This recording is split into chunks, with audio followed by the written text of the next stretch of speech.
Saya mengatakan benar, belum tentu kamu mengatakan ini benar. Ya. Itu mulai terjadinya pembohongan. Ya. Makanya kalau bisa kita berusaha jangan bicara bohong. Kita berbohong sekali, dua kali berhasil, itu awal kehancuran kita sendiri. Sampai pernah ada suara gitu, orang yang di sana tuh tidak akan berhenti kalau nggak ada cawe-cawe tangan bangsa Indonesia. Ya. Kalau salah ya salah. Misalnya saya sudah tahu di situ rumah Tuhan, ada tulisan ya, selamat datang di rumah Tuhan misalnya. Ya. Apa benar? Itu kan situ yang ngaku, mengklaim. Padahal kalau orang Jawa bilang ya benar, Tuhan itu hanya satu, tapi di mana-mana ada Tuhan. Nah, tinggal gini, kalau gitu Tuhan itu apa? Siapa? Di mana? Dan bagaimana? Milik siapa? Kok semua mencari Tuhan untuk apa? Ya. Ada tahu ini? Iya. Karena kan sudah pernah tahu selamat datang menjadi tamu Allah. Loh, kok tamu Allah di situ? Maksud Allah itu rumahnya di situ. Kalau bagi saya pribadi, ya itu untuk orang bisnis saja, supaya orang yang tidak mengerti mudah terpikat. Kalau orang yang mengerti tidak akan terpikat dengan pengakuan gitu, ini tentang bertuhan. Nah itu mungkin aja hanya keyakinannya dia di situ lah. Manusia itu kan bukan dia tolok ukurnya, karena ada aku, ada kamu. Saya mengatakan benar, belum tentu kamu mengatakan ini benar. Ya. Itu mulai terjadinya pembohongan. Ya. Makanya kalau bisa kita berusaha jangan bicara bohong. Kita berbohong sekali, dua kali berhasil, itu awal kehancuran kita sendiri.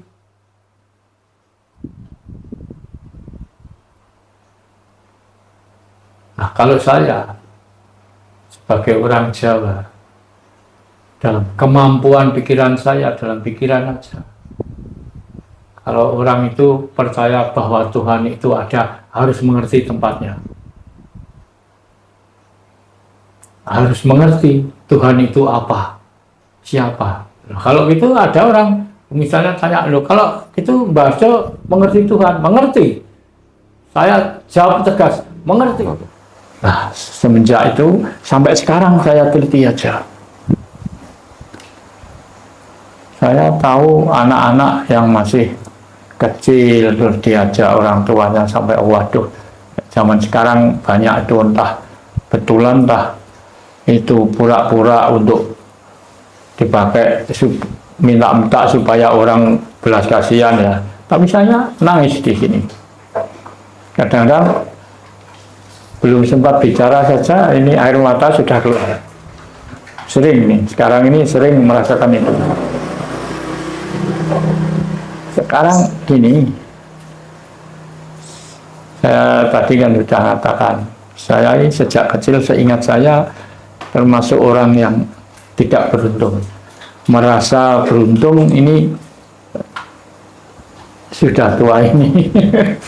Nah setelah ini misalnya gini Pak, sekarang sudah tua, misalnya mau makan apa bisa, tapi kalau sudah diberi, sudah ada, sulit kadang-kadang saya mau makan ini. Ingat yang macam-macam. Kenangan lama ini Pak ya. Sampai gitu. inilah yang dinamakan rasa sejati. Jadi kalau sudah mencapai rasa sejati, orang tidak akan menjadi buas.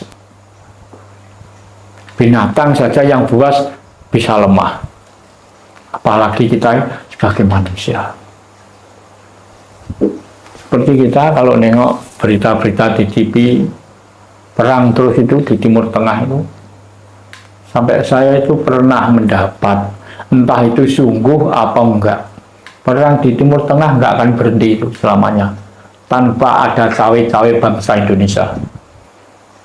Pernah itu, apa sungguhan, apa itu namanya? Rekayasa?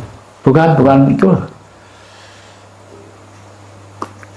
Itu pernah saya menerima itu. Suara itu ya hanya halusinasi maksudnya. Halusinasi. Iya. Ini apa betulan, apa halusinasi? Iya. Sampai pernah ada suara gitu. Perang yang di sana tuh tidak akan berhenti kalau nggak ada cawe-cawe tangan bangsa Indonesia. Ya maaf, khususnya orang dari Jawa. Karena orang dari Jawa sejak dulu saja rasanya sudah halus. Itu sampai perang terus. Perang itu kan ada sebabnya, gak mungkin ada kejadian tanpa sebab. Kenapa kok nggak sadar-sadar ya?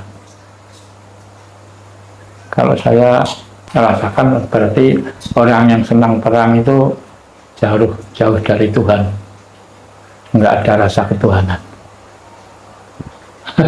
Masih paling belum masuk kesadarannya itu. Belum. Iya. Masih jauh. Itu paling masih rasa keorganisasian. Kepentingan kelompok mungkin Bapak ya. Lah, keorganisasian. Iya. Betul. Masih jauh dari ketuhanan itu. Karena orang itu apa yang dicapai, apa yang diinginkan, mestinya harus mengarah yang ke positif. Kok Iya. malah perang itu diutamakan. Wah, iya, menimbulkan kehancuran, kematian. Iya. Kok nggak sadar ya? Orang kalau sudah perang, apalagi kok mau bertuhan, mau tidur saja sulit kok. Mencari perlindungan. Karena tidak aman itu. Merasa tidak aman. Ini. Iya. Kalau tadi menilik penjelasannya Bopo mengenai kenangan waktu ketika mulai masa kecil, masa remaja, sepertinya Tuhan menurunkan sesuatu di dunia ini sebenarnya tidak ada yang tidak baik, semua baik. Meskipun mungkin dibungkus dengan istilahnya penderitaan seperti mungkin kita miskin atau nggak punya uang gitu. Tapi sebenarnya maksudnya Tuhan itu baik.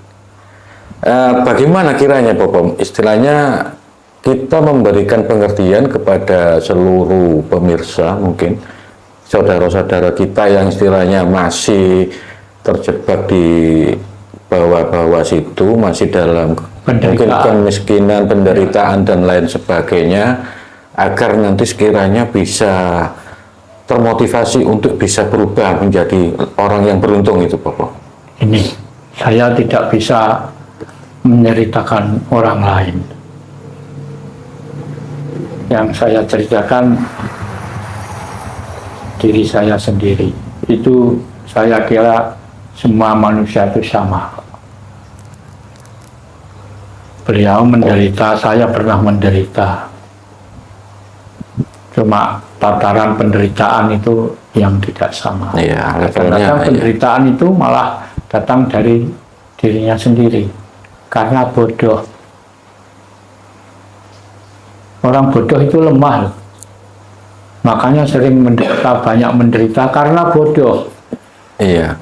Kalau menilik yang di Indonesia sekarang ini Bapak, kira-kira banyak yang gitu atau gimana Bapak? Ini.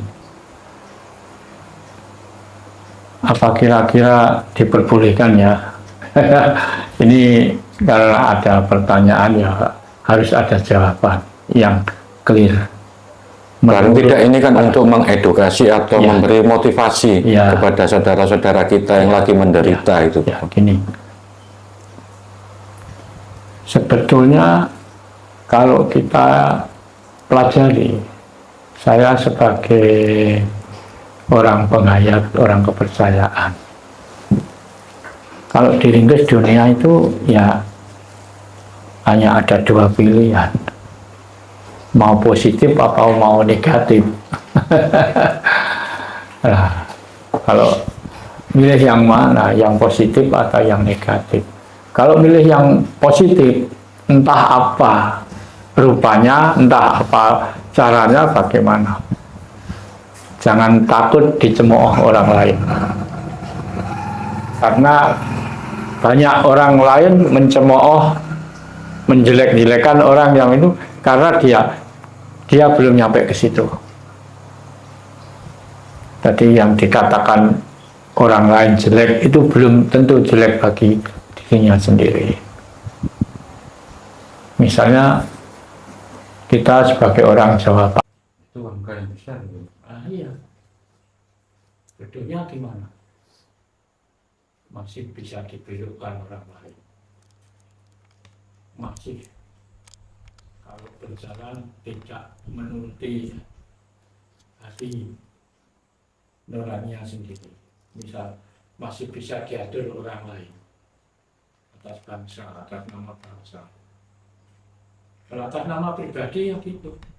Nah, kita punya keinginan apa, tujuan apa. Masih dibelokkan orang lain masih bisa.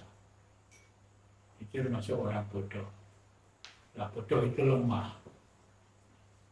Orang bodoh itu lemah. Misalnya saya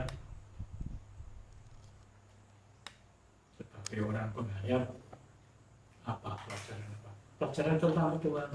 Saya punya cara sendiri dan punya apa, tata cara sendiri. Gak bisa ini dirubah orang lain.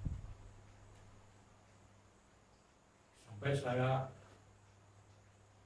punya ini apa itu, sumpah manusia itu lebih baik mati berkala tanah daripada hidup di bawah telapak kaki penjajah. Nah, penjajah itu belum tentu orang dari luar. Bangsa kita sendiri ini banyak yang menjadi kaki tangan penjajah.